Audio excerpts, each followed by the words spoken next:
Saudara, usai dilantik, Bupati Kabupaten Bintan Roby Kurniawan akan fokus mengempas kemiskinan sebagai program prioritas dalam 100 hari ke depan.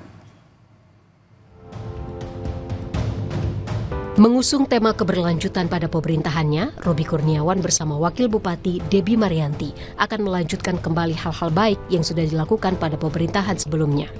Sehingga ia akan kembali melanjutkan program-program seperti bantuan seragam sekolah gratis, pengobatan gratis, hingga bantuan modal bagi para pengusaha UMKM di Pulau Bintan. Selain itu, pembangunan infrastruktur juga menjadi salah satu hal yang diperhatikan, mengingat Kabupaten Bintan memiliki sistem kepulauan sehingga dibutuhkan infrastruktur memadai untuk menghubungkan antar pulau. Jadi karena kita mengusung tema keberlanjutan, sehingga kami fokus ke depannya itu bagaimana kita menjamin selama ini seperti perlindungan sosial, kemudian mengatasi pengentasan kemiskinan, kemudian seragam sekolah gratis. Jadi kita melanjutkan dari apa yang sudah kita mulai sebelumnya.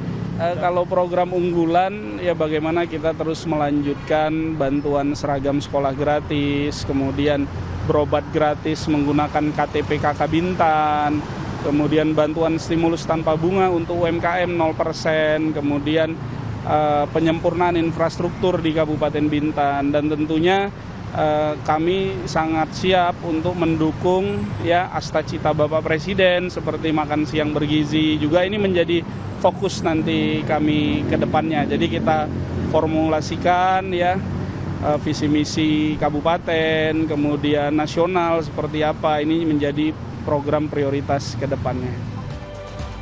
Roby berterima kasih kepada warga Kabupaten Bintan yang mempercayakan amanah kepadanya.